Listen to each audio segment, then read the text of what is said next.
Hello viewers, இனி நம்ம பார்க்க போறது ஒன் பீஸ் எபிசோட் 1023 பார்ட் 1.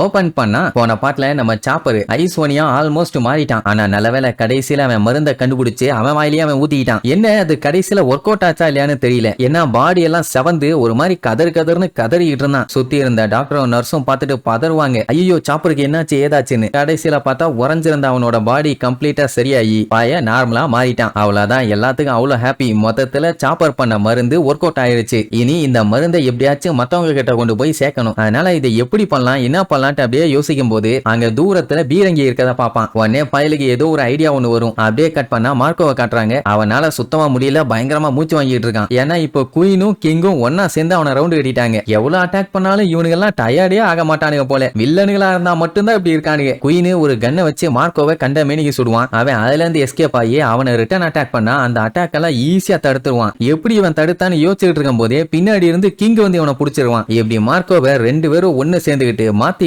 பொலந்து கட்டிட்டு இருக்கானுங்க. இதுலயும் கிங் வேற, என் ஆசை தீரா உன்னைய தரமா வச்சு செய்ய போறேன், நீ என்னைய ரொம்ப வெறுப்பேத்திட்டேன்னு தூக்கி அடிச்சுக்கிட்டு இருக்கான். சோ இப்போ கிங்கோ மார்க்கோவோ அங்க மாத்தி அடிச்சுக்க ஆரம்பிச்சிட்டானுங்க. அந்த டைம் இந்த குயின் என்ன பண்ணுவான், இன்னொரு புல்லட் ஒன்னு எடுத்துட்டு போவான். இந்த புல்லட் எதுக்குன்னா இப்ப மாறினா இல்லையா ஐஸ்வனி, அது கொஞ்சம் பேர் தான் மாறி இருக்காங்க, மொத்த பேர்த்தையும் மாத்தி விட்டுருவோம், அப்பதான் பிரச்சனை தீருங்கிற மாதிரி சொல்லிட்டு போவான். அதே நேரம் இங்க அப்போ பாத்தீங்கன்னா பீதியில நடுங்கிட்டு இருப்பான். ஏன்னா அவங்க சைடு இருந்தா இல்லையா இந்த ஃபுக்குரோகுச்சி சாமுராய்ஸோட டீம், அவனுங்க எல்லாம் பயங்கர பவர்ஃபுல்லான ஆளுங்க. அதனாலதான் ஒருவச்சி அவனுக்கான பர்சனல் கார்ட்ஸா அவங்களை வச்சிருந்தான். ஆனா அவங்களையே நம்ம யோகரோ பாத்தீங்கன்னா அசால்ட்டா பொழந்து கட்டிட்டாரு. எல்லாம் இதுக்கப்புறம் ஒரு வாரம் 2 வாரம் கழிச்சுதான் இருப்பானுங்க போல. அப்படி அடி உத வாங்கி அன்கான்சியஸ்ல இருப்பானுங்க. லெஜெண்டரி யாக்குசானா சும்மாவா, அவரோட பவர் என்னன்னு காமிஸ்டாருன்னு எல்லாம் பதறிட்டு இருக்கானுங்க. எங்க அப்போ புலம்பி தள்ளுவான். என்னன்னா ஐசோனியா மாறினா அவங்க அன்கண்ட்ரோலபிள் ஆயிருவாங்க. ஆனா யோகரோ என்ன பண்ணிருக்காருன்னா அவரோட கான்சியஸ கஷ்டப்பட்டு புடிச்சு வச்சுக்கிட்டு இந்த ஐசோனியோட பவரை மட்டும் யூஸ் பண்ணி எல்லாத்தையும் பொழந்து கட்டி இருக்காரு. இப்பதான் நம்ம ட்ரேக்கே புரியுது லேண்ட் ஆஃப் ஆனோன்னா ஏன் மத்தவனுங்க எல்லாம் பதறானுங்கன்னு. ஒவ்வொருத்தரும் தாறுமாறா சம்பவம் பண்றாங்களே. அப்ப பாத்தீங்கன்னா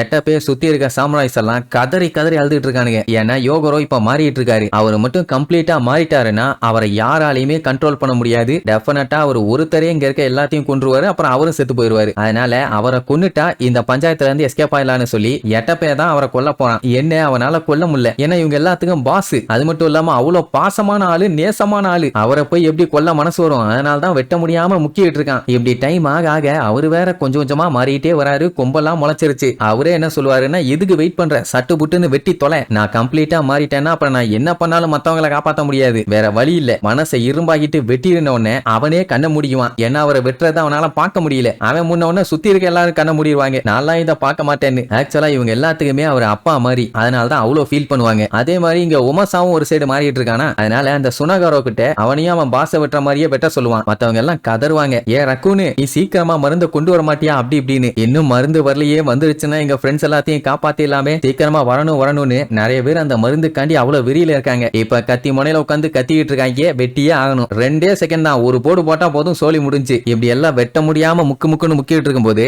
மத்த அந்த வில்லனோட ஆளுங்க இருக்காங்கல்ல, அவங்க எல்லாம் மாறினவங்க பூரா மத்தவங்களை போட்டு பொழந்து வெட்டிட்டு இருக்காங்க. அதுல ஒருத்தன் என்ன பண்ணுவான், குயினை கூப்பிட்டு கேட்பான், குயின் சாமா நாங்களும் உங்க பக்கம் தானே, எதுக்காக தேவையில்லாம எங்களையும் ஐசோனியா மாத்தி உசுர எடுத்துட்டு இருக்கீங்க, எங்களை சரி பண்ணி விடுங்க, எங்க ஃப்ரெண்ட்ஸுங்க பிரதர்ஸுங்கன்னு எல்லாம் செத்துட்டு இருக்கானுங்க, உங்களுக்காண்டி தானே சண்டை போடுறோம், அப்புறம் இது தேவையில்லாம உங்க கையால நாங்க சாவணும், அவனுங்க கையால வெட்டுப்பட்டு செத்தா பரவாயில்ல, எதுக்கு இந்த தேவையில்லாத வேலை அப்படின்னு கேட்டா அவன் திமுறா, என்னடா என்ன தேவையில்லாம கடுப்பேத்திட்டு இருக்கீங்க, பல்லு இல்லெல்லாம் தட்டி விடுவேன்பா. எல்லாத்துக்கும் ஷாக் ஆயிரும், என்ன இப்படி பேசுறானேன்னு. அதோட விட்டா பரவாயில்லையே, டே முட்டா பல்லுலாம் நீங்க எல்லாம் ஒண்ணுத்துக்குமே ஆக மாட்டீங்கடா, எதுக்குமே தேவையில்லைன்னா குப்பைங்க மாதிரி, நீங்க குப்பை கூட ரீசைக்கிள் பண்ணி ஏதாச்சும் பண்ணலாம்டா, ஆனா நீங்க அதுக்கும் லாய்க்கு இல்ல. உங்கள மாதிரி ஆளுகிட்ட எல்லாம் நின்னு பேசுறதே எங்களுக்கு பெருத்த அவமானம், முடியலன்னா போய் செத்துருங்க. இப்படி எதுக்குமே லாய்க்கு இல்லாத நீங்கெல்லாம் என்கிட்ட வந்து உங்க வாயை திறந்து கம்ப்ளைண்ட் பண்ற அளவுக்கு பெரிய ஆள் ஆயிட்டீங்களா, எப்பண்டா உங்களை கொல்லுவேன்னு நான் காத்துக்கிட்டு இருக்கேன்னு அவனே அட்டாக் பண்ணுவான். ஆக்சுவலா அவன் உருவாக்குன ஐசோனி ஒரு மாஸ்டர் பீஸ் வைரஸ். அவன் அதை எதுக்கு மெயினா உருவாக்குனான்னா இவங்களுக்காக தான். இந்த மாதிரி ஏதாச்சும் சண்டை வந்துச்சுன்னா இவங்களுக்கு பரப்பி விட்டு இதை வச்சு மத்தவங்களை அட்டாக் பண்ணி ஈஸியா காலி பண்ணிடலாம்ல.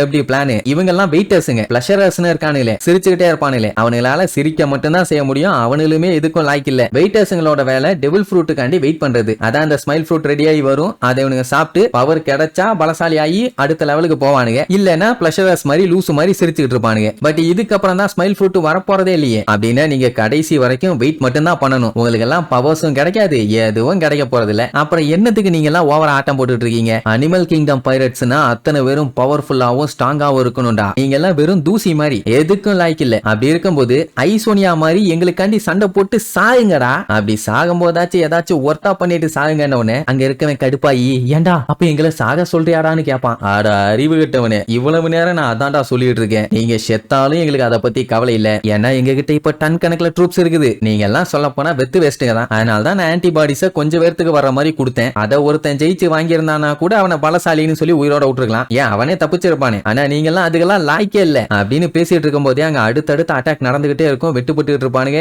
ஏகப்பட்ட ஐசோனி panchayat.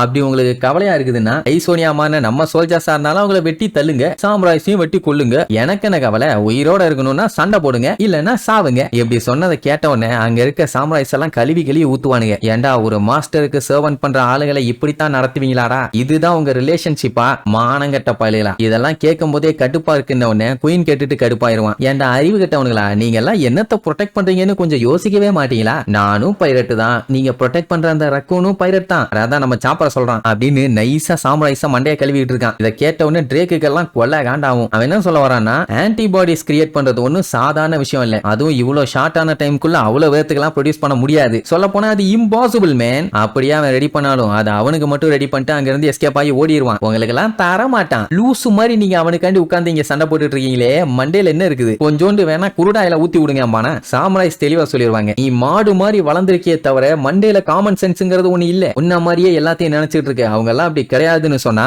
No no no, pirates எல்லாருமே ஏமாத்துவாங்க தம்பு, இப்படி ஏமாந்துட்டியே அப்படின்னு முடிஞ்ச அளவுக்கு பேசிய சாம்ராய்ஸ் எல்லாத்தையும் டைவர்ட் பண்ணதான் பார்ப்பான். அதே நேரம் இங்க யோகரோவையும் ஒமாசாவையும் வெற்றக்காண்டி கத்திய ஓங்கியாச்சு. அவரு பார்த்துட்டு கடுப்பாயி, என்றா சென்றாசு லேட் பண்ணிட்டு இருக்கேன், நான் மாறிட்டேன்னா மண்டையா வந்து கொட்டுவான்டா, ஒழுங்கா வெட்டுடா, இல்லன்னா எந்திரிச்சு வந்தானா தலையிலேயே ஒரு கொட்டுடா அப்படிங்கும் போது எல்லாம் கதறி கதறி அழுவாங்க. கத்திய வச்சு ஒரே ஓடு கழுத்துக்கிட்ட வரும். இதுக்கப்புறம் வெட்டுனாங்களா இல்லையாங்கிறத அடுத்தடுத்த எபிசோட்ல பார்க்கலாம். டடா.